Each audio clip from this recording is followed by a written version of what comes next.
Good afternoon. It is my great pleasure to be here today and to moderate for you such a special and distinguished panel. Those of you who know my guest speakers know that they're all accomplished career women, they're warm family members, and most importantly, they are innovators, each one of them in her own right. And one thing they don't know about each other is that they share one thing in common, is that they like to give back. They believe in the culture of giving back to the society, even though that they had a hard time and they did what they did by themselves on their own, but now they decided to help other women to have a easier, maybe, path to go forward. So please join me in welcoming Mrs. Randa Abder, Group Head of Electronic Banking and Card Services at Bank Audi.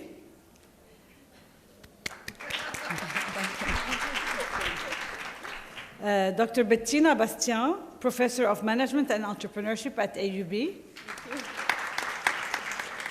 Ms. Nadine Asmar, Social Entrepreneur and Managing Partner at Beyond Reform and Development. And Ms. Madih Harislan, she's the Vice President of the Lebanese Franchise Association. So we're going to try to have an interactive panel and to leave enough time for you to ask us or them as many questions as you want. Let's start to talk about innovation because our panel is about innovation. So what does innovation mean? And I've heard as many definitions for it, a lot. My definition for it is innovation is a new solution to an old problem. Okay? But I'd like to ask my speakers, Nadine, for example, how do you define innovation? Innovation could be also considered as the added value that would help you to change your life, the way you're living. The idea would emanate from the person's uniqueness and gift, emanating from a need in the market and a need that he feels for himself in his life. To add on that, before we used to traditionally think the idea, the innovation is the latest iPhone, the latest technology. But today, my view of when we say innovation is look at a problem around you and see how you can solve it, how you can be responsible and solve it. We have been blessed in our work to meet exceptional women, entrepreneurs, who has been innovative. I'll give you a quick couple of examples. Of course. For example, in Iraq, where we were having a program to empower and to create entrepreneurship for widowed. And not only did they start their business, but they also created, for example, vocational trainings for other women and empowering them to become also self-sustainable themselves. In Lebanon also, you see political entrepreneurs, some ladies, through mentoring and coaching, they wanted to start their own campaign, their own strategy. And through mentoring, they were able to have a voice. So today, the voice of women in this arena also is around 4%. And I do believe that by having the proper support to them, the confidence, innovation takes flight. Oh, you're going further than the question, Nadine. So let me go to Dr. Bettina and ask her from an academic point of view, what is the definition of innovation? Thank you But please, in less than 1 hour, okay? I know, we have the tendency to teach people. So from an academic standpoint, or the definition is, innovation is bringing a creative idea to market. So we have two terms, actually, invention and innovation, and people often use them as if they were the same, but it's not the case. We can have a creative idea about a product or a service or a process. Something, whatever it is, and this is also the connection with entrepreneurship, because it is innovation only then when we bring it to market, when we commercialize it, and that requires an entrepreneur. And therefore, many researchers, but also many practitioners think that entrepreneurship is essentially innovation, because you bring something new, a new solution for an old problem, or a completely new product to market. And just the last thing, there are various forms of innovation that we have. Yours is obviously much larger, more life embracing. But the three big innovations we know in business are process innovations, which would take place in manufacturing to increase the efficiencies of manufacturing processes. We have service innovations like Uber, the taxi service, for example. That's a service, a new service. And we have product innovations like the iPhone or these. They don't have to be the latest, but these are the different forms of innovations that we have. Yes, thank you. That's the academic version. You mentioned something very important. Between innovation and invention, the difference, the added thing is value. Yes, very important. Okay, Renda, how is innovation and entrepreneurship play a part in a big organization like Bank Audi, for example? Isn't this an oxymoron, a contradiction between like large organizations and innovation and entrepreneurship? Usually in our organization, which is always depending on centralization and on bureaucracy, innovation doesn't have a place for it. But nowadays, there is a new concept going around, and it's flourishing, and it's very important, something called intrapreneurship, which is detecting entrepreneur from within an organization. And it's a very important concept because usually when an entrepreneur is working alone without an organization, there is for a woman or for a man, usually they have a lot of challenges to face, like the legal framework, like the access to capital, I don't know, a lot of problems he's facing. While when you are in an organization, everything is insured for you. You have the legal framework, you have the capital, you have mentoring, everything is around you. The only thing you have to do is to innovate. So, but the only thing, the very important thing that you need is the leadership of this organization. They should believe in this. It's very difficult to have an organization that have a leadership or that have a management that allow the manager to work with autonomy and to work with a place where they can excel. This is something very important. Yes, but more important than the management is the quality of the people. Like I know you don't want to talk maybe openly, but I mean you were behind the innovations. A lot of the innovations that Bank Audi put on the market in Lebanon, like the tap to pay, like the first credit card, e-commerce. Yes, it's very true, but always there is two things. You need two things to tango. You need the management support, which is in the case of Bank Audi. They have this culture of giving the opportunity to innovator to excel, and there is the person. So I have this entrepreneurship inside my spirit, inside myself. So that's why, and I have this support. So that's why I did a lot of things to the payment system in Lebanon. It was me who introduced the credit card in Lebanon since maybe 15 to 20 years ago, and I introduced the internet card, and I had a lot of recognition from the international company. But I would not have done all these things if I would not have a support from the organization. So that's why entrepreneurship is something very, very important, and it should be applied in all our organization in order for those innovators or those entrepreneurs which are within the organization to show themselves and to excel. Thank you. And Madiha, can an entrepreneur be franchising, or franchisers can be entrepreneurs, or how does it go? Can be franchisor and franchisees can both be entrepreneurs. They are both entrepreneurs. أنا حضرت رح أحكي بالعربي وحضرت السؤال اللي بعده. مش هلا بدك إياني أعمل. لا إذا بدك مبلا. حضرت بريزنتاسيون كتير صغيرة وشورت ولايت بتحكي شوي عن بتجاوب عن أسئلتك وعلى كمان بتجاوب على the role of women in franchising and in entrepreneurship using franchising. اسمي مديحة رسلان، أنا صاحبة شركة ترانز انترناشونال فرانشايزنج كومباني، بنفس الوقت نائب رئيس الجمعية اللبنانية لتراخيص الامتياز. وأنا اليوم موجودة لحتى جاوب على سؤال كيف بيقدروا البيج كوربوريشنز يخلوا الومن تو جيت انتجريتد بالنتورك تبعيتهم. لوجوز بتشوفوها وين ما كان، براند نيمز صارت انترناشونال وجلوبال بفضل بزنس فورمات معين هو الفرانشايز. شو هو الفرانشيز؟ هيدا عم بيرجع. الفرانشايزنج هو بزنس موديل قايم على شغلتين اساسيتين. اول وحده هي اعطاء اللايسنسنج للتريد مارك اللي بيكون عنده اياها الفرانشايزور، وثاني شغله اعطاء البزنس فورمات يعني النو هاو والبزنس كيت للفرانشايزي بتريتوري معينه. نحن براينا انه الفرانشايز هو ذا بيست بزنس موديل للناس الدايناميك والانتربرينورز.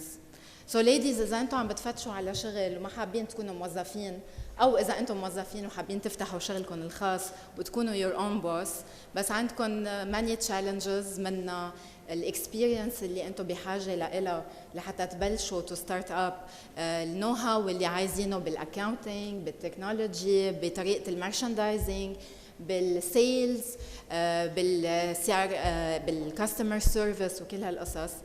انا بقول لكم انه الفرانشيز هي السوليوشن، لانه الفرانشايز هو البراند ما صارت فرانشايز البزنس الا لانه كان سكسسفul. سو عشو بفتشوا البيج كوربوريشنز؟ بفتشوا على ناس فيري دايناميك، على انتربرينورز عندهم كوميونيكيشن سكيلز، بيهتموا بالكواليتيز وبالديتيلز، كريديبل، عندهم يعني الروح المبادره، وهدول كل الكواليتيز عندكم اياها ليديز. الفرانشايزنج بما انه هو مثل ما قلت قبل شوي تستد وصار فرانشيز لانه هو سكسسفul بزنس، وقتها تاخذي اي فرانشايز and you establish it ويكون ستيبل، هون بيصير في سبيس للانوفيشن. في كثير طرق لتقدر الست اذا كانت فرانشايزي انها تطور البراند بالتريتوري تبعها. انا بعطي هون تو اكزامبلز، وحده منهم الفرانشايزي تبع دومينوس بيتزا بلوس انجلوس، هو كان ورا اختراع برودكت معين اسمه بريد بول باستا، واقترحها على الفرانشايزور تبعه بامريكا، وقد ما حبوا وكان سكسسفول اعتمدوها بكل البرانشز تبعتهم وورد وايد. اكزامبل ثاني بعطيه عن شخصين كثير عزيزين علي وهن معي زملائي بالجمعيه، كريستين سفير صاحبه دانكن دونت وهي فرانشايزي، ودايت سنتر لسوسن وزان، عملوا ايكو براندد برودكت هو دونت، لقوا في حاجه لدونت بس باللو فات بريسيبي من دايت سنتر، ودي امبليمنتد بالسوق اللبناني، وكانت تجربه كثير ناجحه.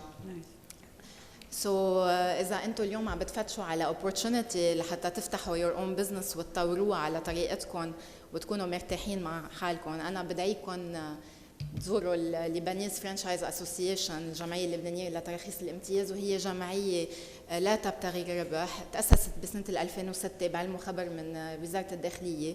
نحن الجمعيه تبعنا بتضم 4 انواع من المنتسبين، الفرانشايزور اللي هن البراندز اللبنانيه، الفرانشايزي اللي هن اوبريتورز لبراندز اجنبيه بلبنان، في عنا الاكسبرتس واللي هي بتضم الكونسلتنتس والمحامين اللي بيطوروا الفرانشيز وبيساعدوا بكتابه الاجريمنتس، وفي عنا الاسوشيت ممبرز اللي هن وهون كمان فيكم تكونوا بارت منها كمان، اللي عندها كونسبت عنده اوتلت واحد بعده تستد في عنده بوتنشل وحابين يتوسعوا، ونحن بنأمن لهم هيدا البلاتفورم لحتى يطلعوا فيها لبرا. هدفنا بالليبانيز فرانشايز اسوسيشن انه نروج للبراندز اللبنانيه لانه معروفين بالكواليتي، بالليبانيز واي اوف لايف كمان ننشرها، بهمنا البزنس اثكس كمان نعممها على كل يعني تكون موجوده بالمجتمع تبعنا والكوميونتي تبعيتنا، ونوينج انه لبنان هو من اكبر البلاد العربيه المصدره للبراندز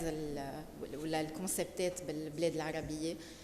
فانا بدعيكم تلحقونا على التويتر وعلى الفيسبوك وتشوفونا وتتابعوا كل الكونفرنسز والنشاطات اللي بنعملها. وذاتس ات.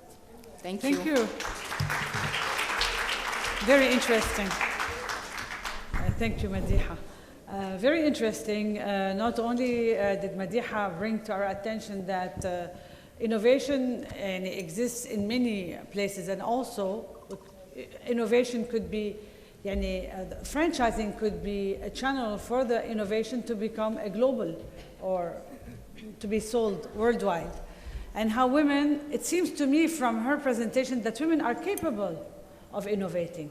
So the question is, can women innovate? Is there something wrong with their genes that make them unable to innovate, unable to be entrepreneur? What do you think, Dr. Bettina? You can call me Bettina. Bettina. Thank you. Yes, I come from a technology perspective because I did technology and innovation management as PhD, and I do my research there. So I also think that it's important to have a lot of high growth firms in an economy, which are necessarily technology based. These are the firms that generate disproportional shares of job creation, of growth in an economy, and therefore I look at this now. And when I hear this question, then the assumption, or when I read the question, the assumption that is underlaying this question is, or the question we were given, what can we do to enforce, I think, innovation culture in women? That was the question we received when we prepared for this panel. And I thought that's already a prejudice, because that assumes that there is none or very little. So I would like to share with you, and I noted it, I won't read all of this. We are guilty before being assumed innocent. Let me just, I think the assumption is wrong, and I want to give you just 3 key facts of the MENA region that I would like to share with you about technology and innovation. Around the world, start with around the world, although we are MENA, but around the world we have a gender gap in math and in science at schools, which means that girls do significantly worse than boys at schools in these areas. Around the world, and now surprise, surprise, the only region worldwide where this is inverted, where we have a gender gap, where girls are significantly better in elementary school and in middle school and then in higher education than boys in math and in science, is the MENA region. Interesting. Because nobody told these girls that you have to be stupid in math when you're a girl. We tell them a lot of other things, but not this. So that's one thing. The second fact I find very interesting is that in the MENA region, again, we have the highest percentages of researchers, female researchers in science and technology in the MENA region compared to the entire world. The average in the world is 30%. The average in the European Union and in the US is 32%. In the MENA region, we have 38% of women who are researchers in science and technology, right? And the third thing, as I come from technology, how many entrepreneurs do we have in technology sectors that are female? So I looked at the internet technology sector. So that would be app development. It would also be e-commerce, things like that. And again, the MENA region worldwide is top of the list. We have 35% of all internet entrepreneurs that are female, compared to the world average of 10%. So really, really, really, I think that's for the MENA region. The women in the MENA region, or the girls and the women, from these facts, I don't think, at least in the technology area, we can claim. I still have other things to say. It's just 2 minutes. So we should, I think we should have special panel on how to help men to become entrepreneurs. What do you think? Wait, I come to the second part. No, but from these figures, we can actually assume that there is a big potential. Yes, we don't know yet whether we are all innovative, or the girls and the women in this region are all innovative, but there is a huge potential. So now, what do we do in the MENA region with this huge potential? Let me give 3 more facts, yes, that will draw the attention of the question to something else. In tertiary education, so university education and others, UNESCO says the enrollment of women in universities in 15 out of 22 Arab states is larger than the enrollment of men, excuse me. However, some of these countries they create institutional barriers for women to enter engineering education or math or something that is related to science. So women have to have higher averages in grade to enter there, or they have to wait 1 or 2 years before they can enter these schools. Yes, that's kind of weird. The second thing, we have, since 1991 and 2013, the participation of women in the labor market has raised by 3%, from 20% to 23%. So the question is, how can women learn managerial skills and the skills in the field, the professional skills that you already had to have, because in order to innovate, yes, in order to come there. Many of the people in the States, in Europe that go into new ventures, into startups, they come from existing businesses and they bring in this expertise. It's not all the people that come from university and they develop apps. It's also other people, and they're not all between 20 and 30. Most of them are beyond 40, which is actually very nice. So what are you saying, really? I mean, the third point, just the last point, entrepreneurship, and I think we heard it a little bit. We have the lowest rates across the world in female entrepreneurship in general, in the MENA, not in Lebanon, but in the MENA. But female entrepreneurship is 4% of the adult population, the female adult population. Compared to, for example, the next lowest is somewhere in Asia, 12%. And then it goes up, right? So we have very few women who innovate. We have very few women who own their own businesses, although we have a lot of women now here who own their own businesses, but it's only 1% in the MENA of all the businesses. And 1 in 10 entrepreneurs, those that made the leap of faith in our region, they say they have no hope that they will grow the business in the next 3 to 5 years. What does that say? I come to this. The question shouldn't be whether women have the potential to be innovative. The question should be, how can our societies become more innovative to give opportunities to these innovative girls and women to thrive, to develop, to thrive, to start their businesses? This is the question. I do think that women in the MENA region, they have incredible resilience against all these contextual factors that we have, social norms and the institutions that disadvantage them, and still they're very engaged in innovation. So I think this is encouraging, but at the same time it makes me a bit angry. So, I mean, thank you very much. It was very nice, Bettina, but I mean, we're up of the hill, and then you bring us down. To the we thought for a while that we had it made. Yes, can I comment? Yes, please. So I understood from your comments that companies need more genius women. Why I say companies? Yes. Because we are living in an environment in the Arab area where you want, first of all, to push the people, I mean the country, to put laws not to undermine the woman. Yes. It takes time. Yes. You should push the people in order to have equality, gender equality. It takes time. So there is a lot of constraints are in the Arab country that it takes time in order to change them. Yes. So in the meantime, what we can work on it is to work on organization. That's why I do believe in entrepreneurship. Yes. Organization, they are there. They can easily move. Their culture, they are educated. So it's not like the government, which needs a lot of time and needs a lot of education and all this. So the organization we work with the organization to work on women, to detect those women who are entrepreneur in their spirit, they are innovator, and to push them to light, or to harbor their startup outside of the business, and to give them support and money and everything, and let them work, and then and give them the support, and then when they flourish, they can bring them back to the company. That's very good. But Renda, let's talk specifically. You are a woman entrepreneur. Not only she's a woman entrepreneur, she's the mother of a great entrepreneur called Ayab Der. I don't know if you heard about Ayab Der. She is a top 30 entrepreneur in the world in the MIT TR 35 review. Mm-hmm. You know, I mean, she invented something with electricity. Electronics.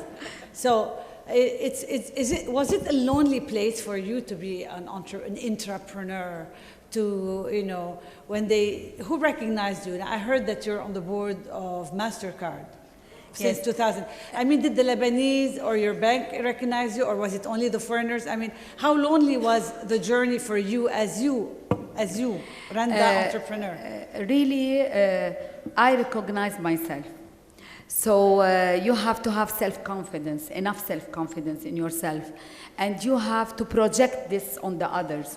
And you have to push hard. So it's not easy for somebody, an employee in an organization, to push for him to take authority and to take freedom. But usually when you work hard and you prove yourself, this is much easier. So, as for my daughter, as you said, my daughter, yes, she is an innovator and she is an entrepreneur. She has her own startup, and she uses me as a role model. And she keeps on telling me, I keep on telling her, no, it's New York, it's too much and too much work and under stress. And she said, you did it in Lebanon in this, in this environment. So I can easily, because I'm an MIT student, I can easily do it in New York. Yeah. So having a role model for the entrepreneur is something very important. Yeah. Very nice. Yeah, no, and very important. Really, the family has to be, have to inspire, the mother has to inspire the children. The colleague have to inspire each other. The boss has to inspire the employee. Wherever we go, somebody has to inspire us and to push us. And at the same time, you should have enough self-confidence. I struggled a lot, but I have a lot of perseverance, and I pushed myself, and I always find that nothing is impossible, and anything new technological ideas are spreading all over the world. I am the one who is bringing them here to the country and trying to push them. When I push this tap-to-pay theory, which is the contactless theory, everybody in Lebanon feel that this is crazy. You know, why to pay through a mobile? Why to pay through a keychain? Why to pay through a bracelet or a watch? This is crazy, but it's not crazy. This is the future that is coming. We are moving into a future of contactless. And I am ready to push it and to suffer to let it work. Good, thank you, Randa. And thank you. Nadine, do you agree with Bettina and Randa? So there's nothing wrong with the genes of women, but or do we make it difficult? So do we make it difficult for women to become entrepreneurs? I mean, indeed, yes. Yes, the example on high technology and ICT are great and hopeful. I will just share also some facts. Sure. But as you know, the economy, most of it, our country, the ICT is a tiny percentage of it. If you look at the MENA region, the women labor participation in the MENA region is only 26% versus 52% of the global level. So we have still a gap to fill in. Yes, women entrepreneurs had faced challenges between access to funds, networking.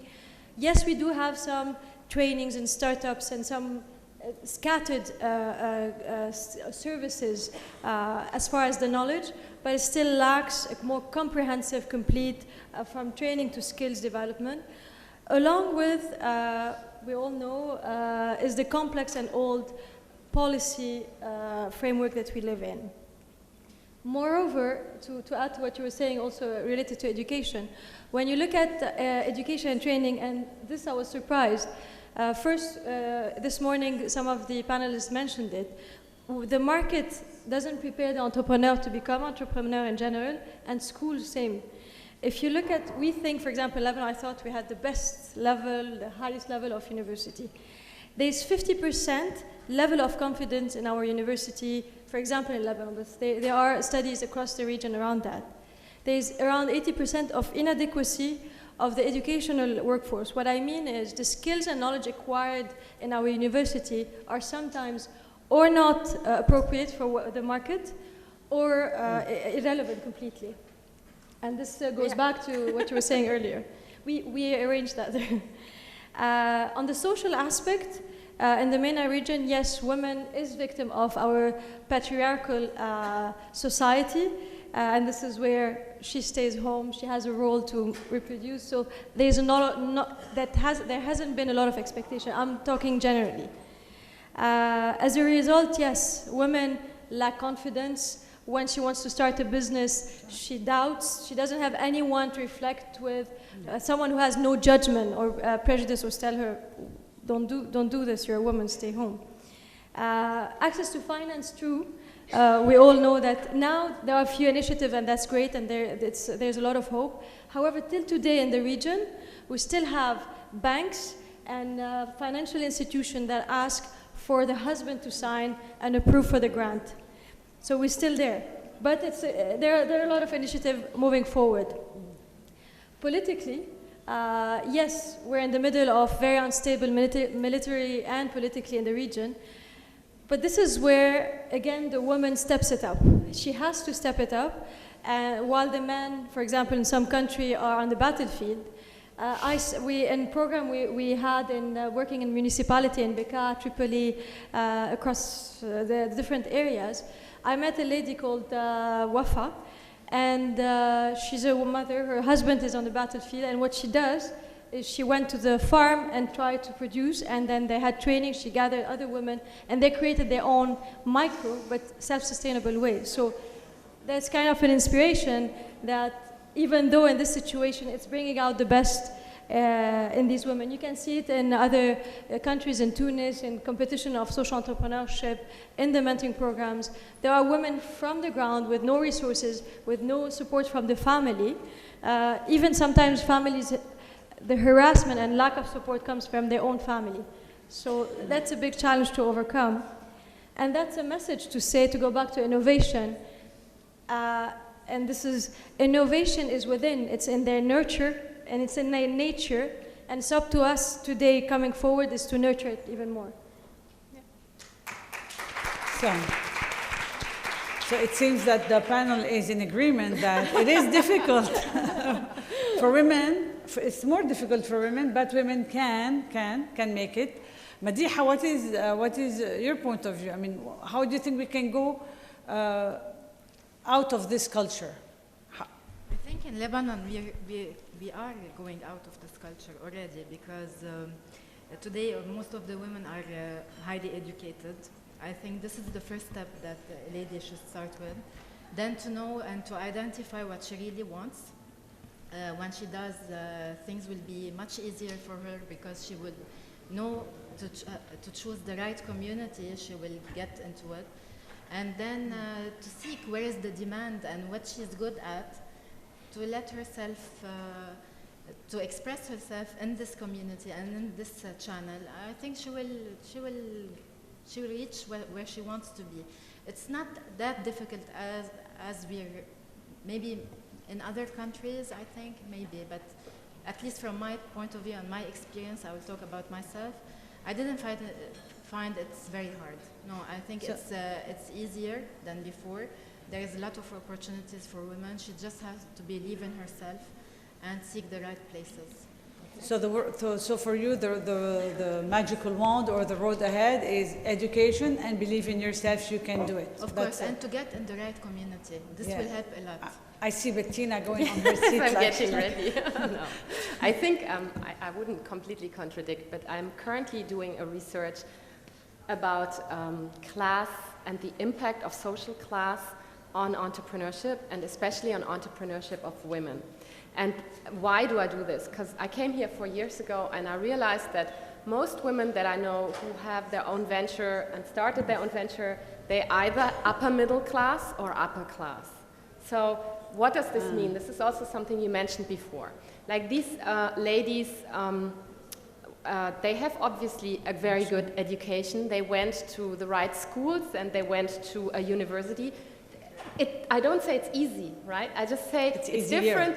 It's different for a woman who has a network of people around her who can give her advice, who are good role models maybe, who are more open, who have access to all this information, compared to a woman who comes from somewhere in the south of Lebanon, who has this, power to go and be entrepreneurial, but she has not the networks, she doesn't have the educational backing, she doesn't have the support, the mentoring, and you get kind of a mentoring even if you're in the right area. So what we really see, or what I would say is, we see that women of a certain group are capable to do it, are more likely to do it, but we don't see that entrepreneurship is something, an option for all of them, and it doesn't empower so many women as we wished it would empower. But don't you think that this applies also for men in the same level?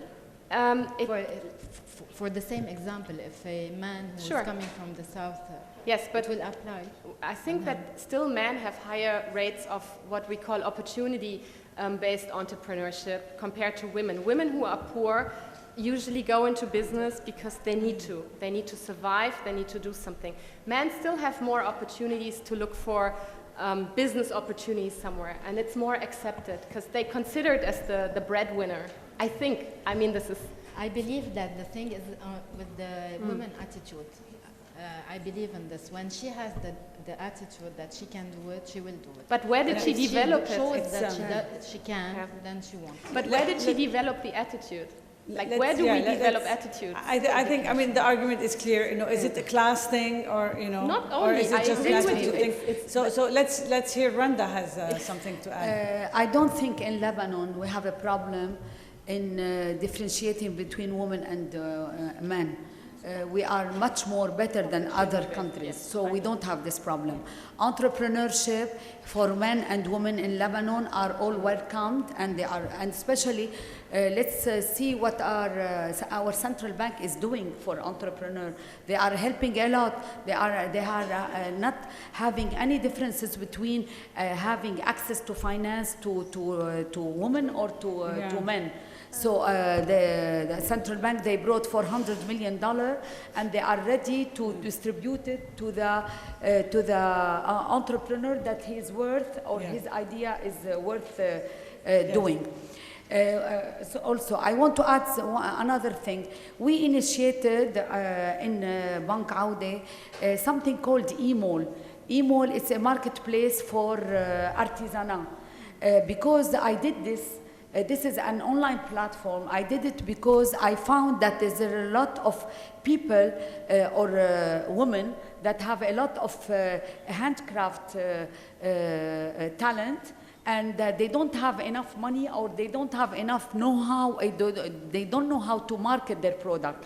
What I did is that I created this online platform, and I went to all these entrepreneur people, women, and I asked them to upload all their goods and services on the site, and then we are taking this eMall, this site, and we are marketing it in the Arab area. So we are helping entrepreneur women and boys. So we are doing a lot of things. One thing. Another thing, we created this e-gallery concept, which is also at the building. It's located at Bank Aude. This, where we have initiated workshop and lectures. I'm bringing all universities. I'm bringing all students from the schools. I'm giving them lessons about trend of payment, old, future, present. And then we walk through the e-gallery and show them about the innovation and try to push those children or youth for the innovative ideas to come up. So we are doing a lot as a bank. Central Bank is doing a lot as a bank, and there is no differentiation between women and men in Lebanon. This is something sure. Nadine, you are a mentor. I'm going to turn to the public in a few seconds. Just I want to hear from Nadine, because I know she's a mentor at Mowgli. What others can we also do mentorship? Would mentorship help increasing the network and help solving the problem of women in innovation? in entrepreneurship? Definitely. I do hear, and this is, if I may, my opinion, I do hear what you're saying. When we're in an enabling environment, banks are taking initiative, the central bank, there are key initiatives that are really successful. And this is the surprise when we look in the MENA region, what's happening, and in Lebanon. The tendency, let's say until now, was very centralized. And even if you look at the ecosystem, we used to see all the same people all at the same time. Hopefully coming forward, it will kind of reach more people. If I go back to mentoring as being part of the Mugli Foundation, which I believe a lot in the vision and the way it is, because the word mentoring can be misused. And so yes, as an answer, mentoring is vital, I believe, for entrepreneurs in general and for women in particular. It does help her to create wealth and develop her the economic regeneration through innovation, create employment opportunity for her and for the people who works with her, better financial, more independent and sustainable. The good thing by supporting women entrepreneurs through mentoring, why we do it is because we're passionate about having this social democracy. It's not only, it's for everyone. And in the same time, to empower every single person, it applies on individual as far as entrepreneurs. Women who becomes entrepreneur, I'm one of them, it helps me to be flexible. I have a kid who's 6 years old, and I'm the sole responsible of him. So by being an entrepreneur, it gives me flexibility, and I can manage my time in that. And that makes a big difference. You know how much guilt we live in every day as a woman. And at the same time, by having women entrepreneurs and mentoring them and supporting her on this, we're creating something beautiful for the future. We're creating this role model, as you, each one of you, you're entrepreneur or woman, a role model to your kid. And for the future generation, we're creating what is entrepreneurship within them. They see the mother as your example, so your daughter sees it, and she wants to aspire to be the same. And that's a great message that we are giving and hope for the new generation. And obviously, it would reduce poverty. So if I want to talk, why mentoring specifically? I have 2 minutes. Yeah, you do. Why mentoring? Basically, by supporting them, they grow their competency. What do we mean by competencies? The theme means derives 3 things: the knowledge, the skills, and the behavior. Knowledge, you can get it through training, through reading, research. Skills, some coaching and trainings can go along. However, behavior, you just get it through feedback, and when you go through behavior feedback and assessment, and that doesn't happen alone. And this happens through coaching and mentoring. And the behavior, it's like, or you hit it or you miss it as an entrepreneur. Because when you meet someone, if you behave in a specific way, it hits. And it do happen when you have a mentor next to you that will help you to do that. Doesn't mean one works without the other. A balance of all is important. And this is where it's important. Yes, we have a lot, and in Lebanon particularly, have been supporting and working a lot on the financial capital. So there have been a lot of efforts towards the financial capital. But I feel it's time also to hit the lights on the human capital. And this is where focusing on the competency, the 3 as a balance for that. Because if you put the money with a person that is not empowered, that doesn't have the skills, nor the behavior, nor the knowledge, it's thrown in the river. And as far as when we say mentoring, I truly believe, and I welcome you to even look at the Mugli Foundation website. It's a lot about depth, human relationship. When we talk about mentoring, why is it important today? Yes, we have technology, but technology created gap, distance between human beings. We became robots, whereby the emotion is suppressed, creativity sometimes not expressed, and the uniqueness of the person is masked. And that's sad. Where's the human touch? And this is the innovative part. This is where you find innovation. So, and the challenge here, because the entrepreneur doesn't have, and you know in our society we are scared to share. I'm not going to tell them my idea, they will copy it.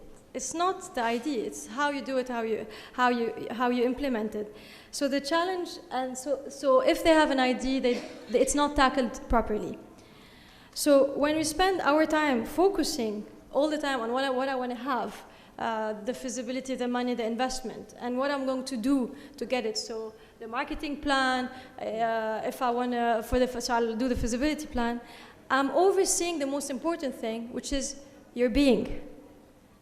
Who you want to be to have more chance to do and to have. And this is where the potential is, and this is where mentoring comes in. For me, when we talk about mentoring, is not advice, is not consulting, is not all of these things. Mentoring is a bridge between the emotion and rational. And that's the beauty of women. Women, this bridge here, they go back and forth. So if we don't tackle it, we're killing half of her, and the innovation, the uniqueness is not there anymore. So by mentoring as a bridge, we bring it in the surface, her uniqueness as a woman, and we're anchoring her entrepreneurial journey, and the anchor is her purpose. Not the money, not the strategy alone, all are important. But if we don't have an anchor, and we all entrepreneurs know that, if you lose track of it, you lose the whole focus on it, and you lose yourself. So when I say the mentoring offers you to create a new paradigm, finding an innovation solution. This is according to Peter Hawken, which is if you have the time to read it, double loop learning. It's a very nice concept. So it helps you to transform, not to just learn, not one step, because it's a long-term relationship that enable you to do so. The mentor, obviously exchange, give you a perspective, soundboard, mirror, give you confidence, motivation when sometimes we don't have in our family or community. And it's very often very weird, it happens to someone we don't know.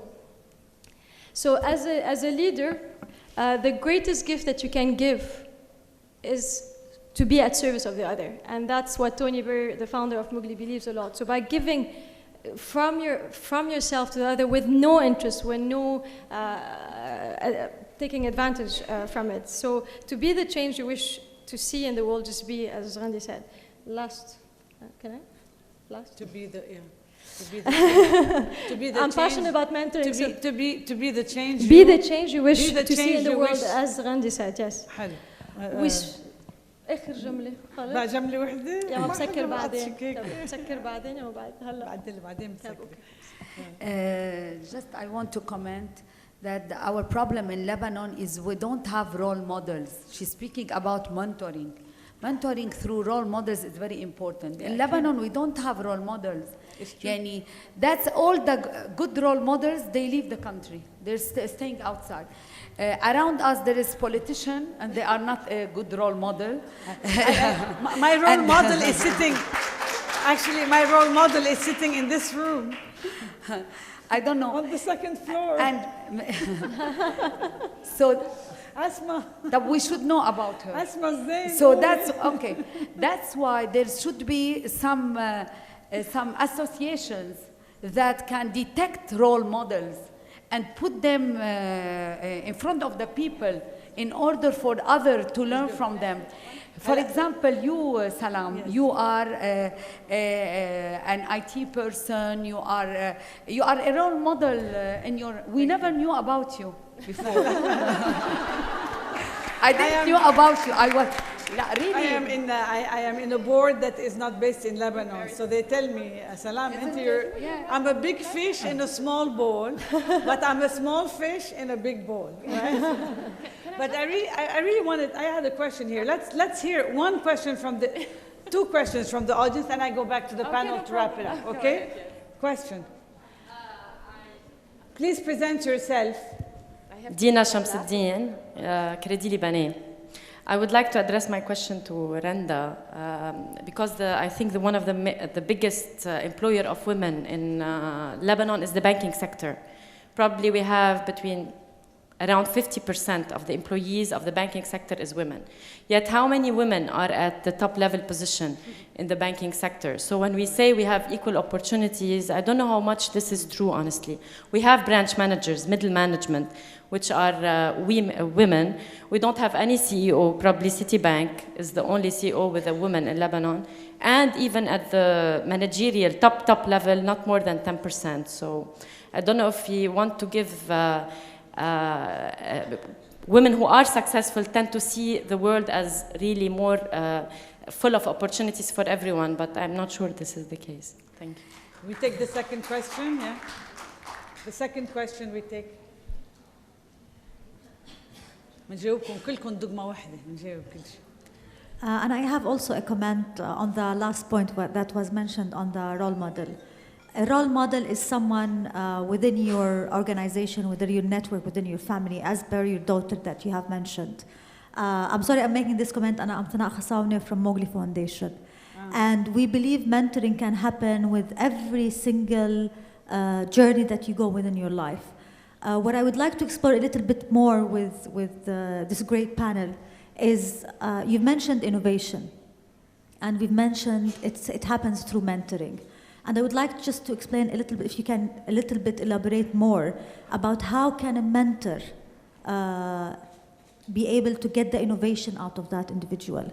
We spoke about the education, we spoke about different things, but why the mentor role is very important. And he should not be a role model, he should be a mentor who is capable of doing that. So if you can elaborate a little bit about this, that would help us as an audience. Okay. Randa, we'll start by you. It's true what she said, that in the banking industry, we have equal opportunity for men and women until a small degree. I mean, when you go to a CEO level, no woman is a CEO. This is true. For the middle management, yes, we have a lot of middle management women, but always there is a place where the woman stops. But I don't know if it's the environment or it's the woman itself. Because don't forget that most of the women, they have families, they have children, they have other concerns. For example, she had birth, she leaves the bank for 2-3 months. She has the baby sick, she has to go to the hospital. Okay. There is a lot of problems. There is multitasking things. Hey, but she has babies too. I mean, he is 55 and he has babies. I know, but just like somebody else is taking care of the baby. That's the thing. I know, but a CEO cannot, for example, miss a meeting saying that my baby is sick in the hospital. No, he goes to the... بتينا عم تغلي مثل ما بيقولوا عم تغلي بتينا في دخان عم بيطلع. Sorry, because I have some problems with the women working with me because they have a lot of responsibilities to the house. So there is sometimes a lot of important, for example, meeting they miss because there is something they have to do, responsibility at home. And I'm missing the manicure. I don't have time for manicure. So that's why. So there's another question, but let me just, there are two things. I think that the biggest, actually I won't go and talk about the role models anymore because it's so interesting, all the subjects that we touch here. So one of the biggest impediments for women to achieve, and it's not just in the Middle East, is actually the role, her role in the family. That's the same for women everywhere in the world, and that's like what brings them out of the career path. They stop for a few years, then they have to start in a new position. There are various reasons why women don't get as far yet, because there are various breaks in their biography, which are very important. And unfortunately, or fortunately, I don't know, the burden of family and household is in most cases on women. But there's also something which is called second-generation gender bias. So the first generation gender bias was so that deliberately in companies would do anything they could do to stop women from doing a career. That was like until whatever, the 1980s, until really there was a lot of protest, etc. against it. What we have now are second generation gender biases, which means, and we have this everywhere in the world, not just in the MENA region, it means we have these deeply ingrained convictions about what is the role of the woman, how is a woman different from a man, and therefore we treat them differently. Like even if we don't deliberately do this, we don't consider them for certain jobs because we don't want to expose them to the hardship. Yeah, it's not necessarily something that is badly meant, but these are sort of gender biases that still are there because we learned it. There are also some mean ones, but let's just take that. These are things that we all are confronted with, men and women. It's not true. So but we do differentiate. هلا بنحكي بعدين. Nadine, you wanted to come in, you're boiling, but at lesser temperature.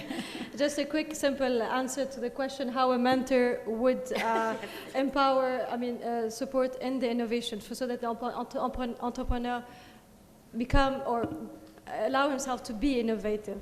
It's three very simple things, and we can explore for during days around that. Is one, by being a guide for him. Secondly, by being an inspiration.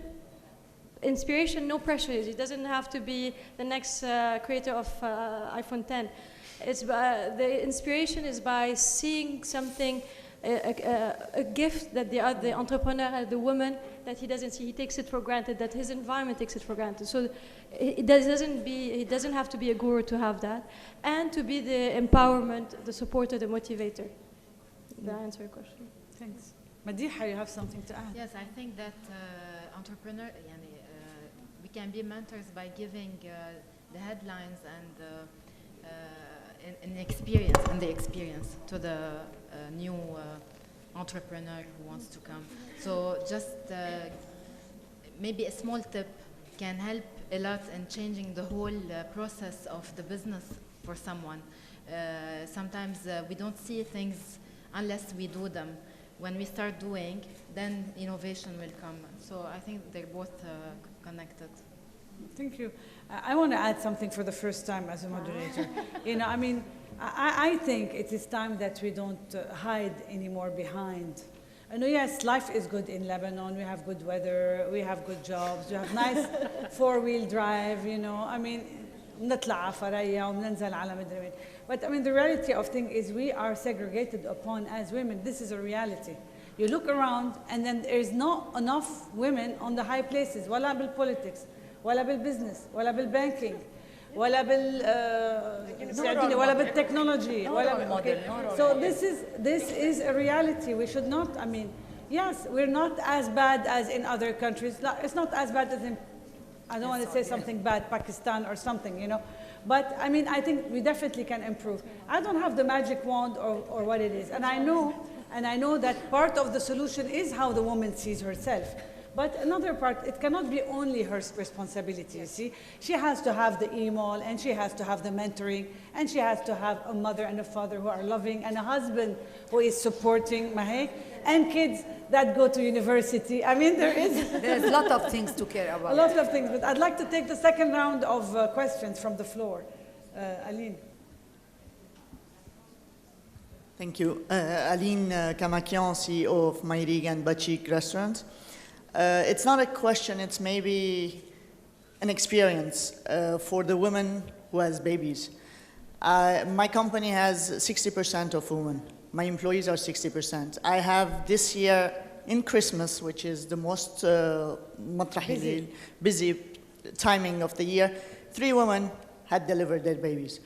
Okay, I find a solution. I put internet and TV and telephone with them, and they took all the phone calls, they took all the caterings. One of them, I've prepared the place with a baby heating and everything, so she came after 5 days of delivering. Okay, wow. I think this is a small thing that a bank can do, and we can have a CEOs. You can be a great CEO, why not?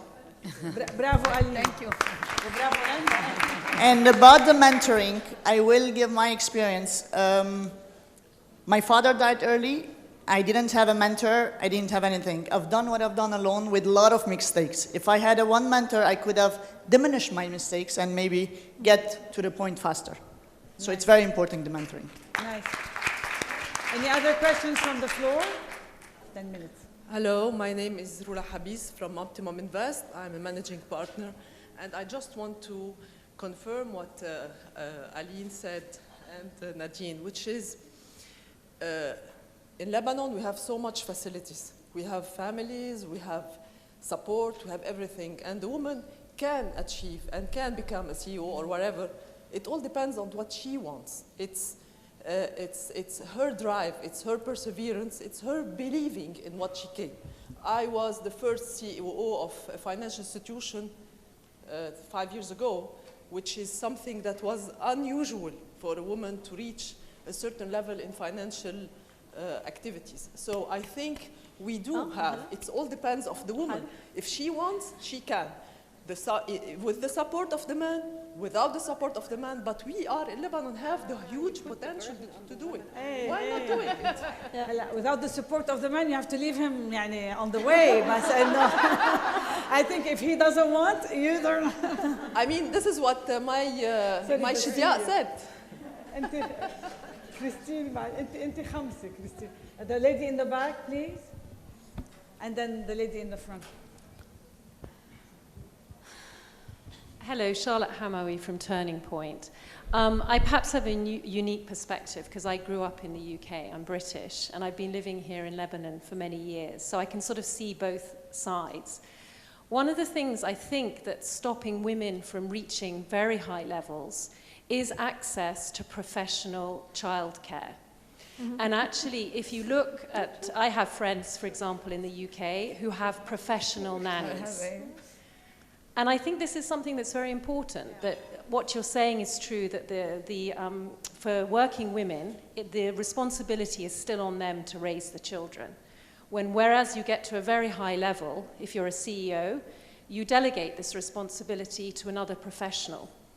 So this is something I would like to share with everyone, and I'd be interested to hear what the panel thinks about that.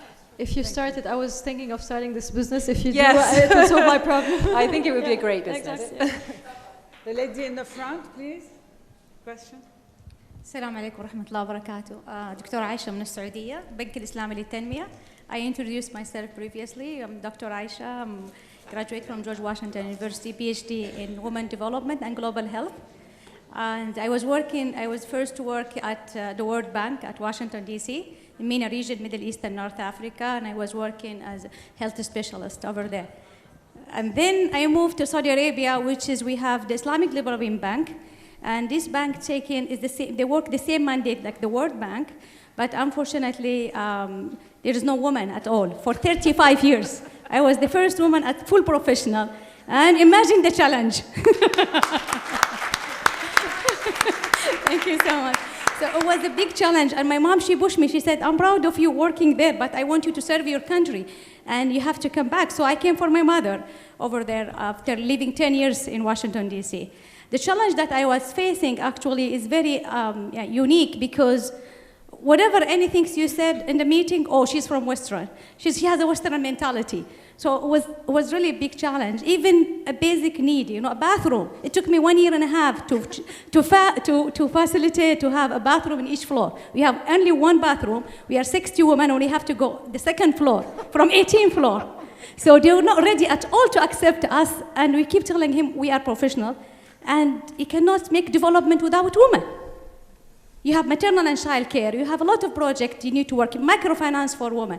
So I shifted my career totally from obstetric gynecologist to gender, and I start to defend the woman right over there for development. How are we going to take 65 countries, a Muslim country around the world, and we have non-Muslim community in non-member country, without improving? We have to be empowered in order to empower other women. And how you will assess the needs of women in other countries if you don't have a woman? A man, they cannot understand. I know together we can build a better future. I believe that we say in Arabic, وراء كل رجل عظيم امرأة. Okay, and I said to them, and أمام كل امرأة عظيمة رجل. My dad, he pushed me in when I was in a master. What is master? You have to go to PhD. So my dad, he was pushing me up. So we need the man to support us, and we need to teach the man and the new generation the importance of women. If they don't understand the importance of women in development, in economic, they cannot help. So I think we have a big role as a mother, as a sister, to teach our generation and to teach our kids women is important. And first my daughter, when she came to the bank to visit me, we have 2,000 men, and we have only 60 women. 2,000 men. And we have a lot of regional office around the world, but still there is not a lot of women over there. So to be a senior professional, it was like a big challenge. So my daughter, when she came to visit me, she's 10 years old and she born and she raised in America. And she was waiting in the elevator 3 times. The men, they go up. Nobody say lady first. I said, I'm in Saudi Arabia. I understand there is no lady first here. So it was a big challenge. Then they told her, oh, sorry, now we realize. So she learned her right and she started to defend about her right. And I think it's very important. We have a big role to play in Arab region, actually, especially in MENA region or most of the African country, actually. Big role on the woman. We have to defend our right, but we have to know that we need the man in order to move forward. Thank you, Doctor.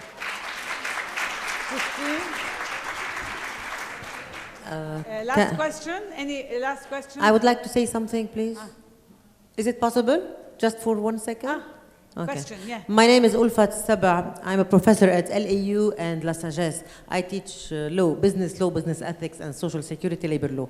First of all, I want to say something, please. I think after this very precious forum, I would like to have, to continue, to make the follow-up and to continue communicating with each other, because this hall is full and very rich of role models. Yes. So this is very important. Second, innovation comes from inside the woman. Out of experience, I think many women in this hall, they have a struggle for making a very nice future, as I did with my children. So innovation comes from inside, and you can do it. You can raise up your children in a very nice way, and you can be a successful career woman. So this is very, very important. Please, thank you very much for this very nice forum, and hope to continue with another one. Thank you. Thank you. We have 4 minutes. I wanted to do closing remark, but a question, from question, Ms. I want to thank Ms. Renda Abder, because you are doing a great favor for our students. Now I'm going to bring all my students to university, because this is how we build a better Lebanon. Thank you very much. Thank you. أنا مش question سلام نقيبة أصحاب دور الحضانات بلبنان، بس بدي زيد على اللي قالته الست ما حفظت اسمها. ألين. مش ألين، حدا رولا حبيس. whatever. الموضوع إنه نحن عم نحتضن الأطفال لما الأمات بيشتغلوا. بطريقة كتير بروفيشنال، لأنه ما بقى في حضانات زرابة. يعني من 10 سنين وبالجاي، من وقت ما تأسست النقابة ونحن قلبنا الموضوع للإديوكيشن أكتر ما يكون بس محل ناكل ونشرب وننام. بس بدي أقول لكم شغلة، إنه الأمهات يلي بيشتغلوا هن اللي بيعملوا أداء أكتر مع أولادهم، وهن يلي بيعطوا كواليتي تايم أكتر لأولادهم. من خبرتنا نحن مع الأهالي وبالندوات اللي بنعملها كأصحاب حضانات، عم نشوف إنه أداء الأمهات اللي عم تشتغل عم بيكون 90% أحسن من الأمهات اللي ما بتشتغل. فنحن من التشجيع للأمهات إنها تشتغل وعم نساعدهم كتير. شكراً. Thank you. Closing remarks. Christine, did you want to add? Okay, good. Education. Okay. Educating of the men and the women. Let me, we do the closing remark when مديحة وجاي. مديحة, closing remark. بدي أقول إنه لازم نطلع إنه being a woman is an added value. So خلينا نطلع من هالتفكير، من هالستيتس والاتيتيود إنه نحن بدنا حدا يساعدنا. بليز علي صوتك مديحة. إنه بفتكر it's about time نطلع من هالجو، يعني إنه دايماً المرأة بدها حدا يساعدها، خلص إنه let's do it، إنه هي عندها added value لأنها هي she's a woman، و to act accordingly، وتطلع من هيدا الكوكون اللي هي عايشة فيها، صار لها تتداول من جيل لجيل ومن الست للأم. بالنهاية الأم هي اللي بتربي، يعني إذا اليوم الأم عم بتربي رجال إنه يقدر لا يحترم المرأة، رح يطلع الجيل اللي بعده عم بيحترم المرأة وحيكون supportive للستات. So I think responsibility علينا، وأنا ما شايفة إنه كتير بعيد باقي لنوصل للي لازم نوصل له، بالعكس أنا شايفة كل شيء عم بيتقدم وعم بيتحسن، ووين لازم تتحدث القوانين بلبنان. يعني المشكلة مش بالمرأة بلبنان، المشكلة بالقوانين البلد اللي هي صارت قديمة ومعفنة، مش بس when it comes to the Lebanese ladies، كمان على غير فيلدز كمان تتطبق. That's it. ما عندي أكتر. Thank you مديحة. تكملة كنت عم بقولها قبل بحب I'll go English.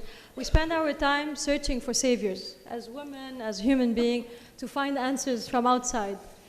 But at the end of the day, as you said, the savior is within, the potential is within us. Exactly. So the mentor in this case will come to guide, inspire, motivate. He's only the fertilizer of the seed that is existing within you. So you trust it, you have confidence and more support. It's a pivotal, I believe, it's a pivotal moment in our period to set focus on I re-insist on the human capital. The financial is there, but focus on the human capital to support women entrepreneurs. They do need you. They do need your support to have a more positive impact on life in different countries, on their family and community. I do encourage you to be a mentor to each other without anything in return, just to be at service. And I just want to leave you with one question. We used to say that knowledge is the source of life. Today, what it is for you?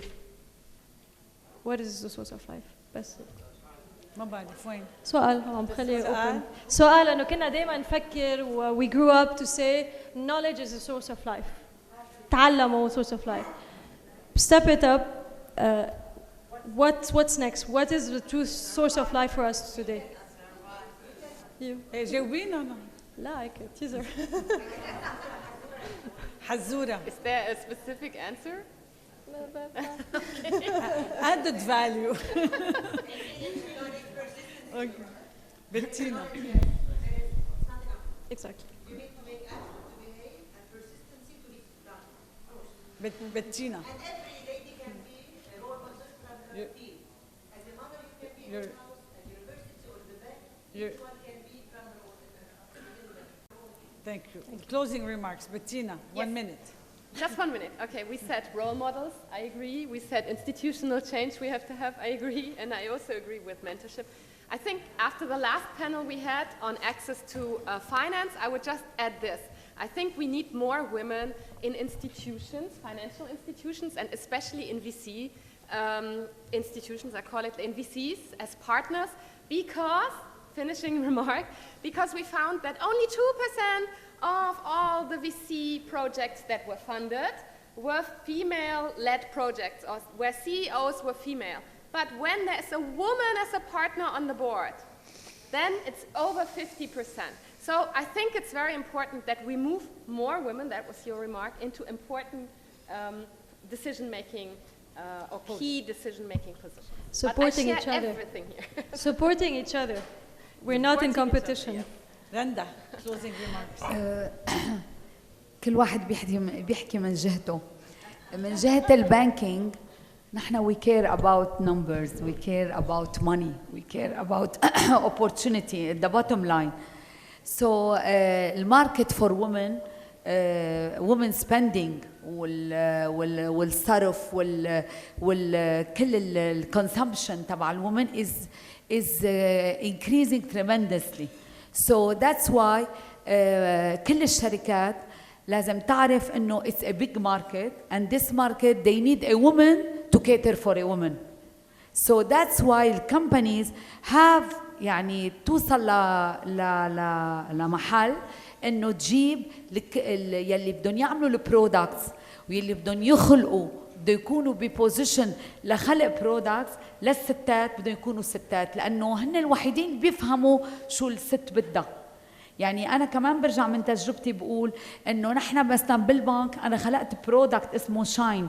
It's a mirror card يلي موجه للستات. كتير أخذ lot of success لأنه أنا عملته لأنه بعرف الست بتحب البودرة، بتحب الحمرة، بتحب تاخد خصومات عن محلات الرياضة، بتحب الدايت سنتر، بتحب هدول الأشياء. فلما خلقت البرودكت خلقته with all the package that the woman cares for. That's why it was a success story as a product. That's why وبنفس الوقت بكل أنحاء العالم هلا الستات هن عندهم consumption power very big. They spend about $20 trillion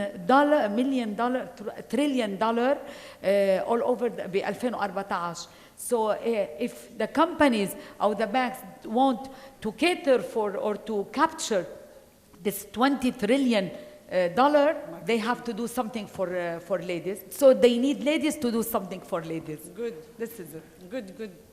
Thank you. Thank you for my great panelists. I'd like to say on this panel, we did not agree on one thing. Part of us said, it's a great word, ما في مشكل, كل شيء منيح. The second part, some other people said, no, there is room for a woman to improve. There is room for women to become decision maker in the society, in the Arab society that we're talking about today. But in any case, we all agree that a woman brings value. The woman is an innovator. The woman is intelligent. She can produce results. And the answer is within. But always, a little help from friends is always welcome. Thank you. Thank you. And I'd like to call the next panel to come directly to the Minassa.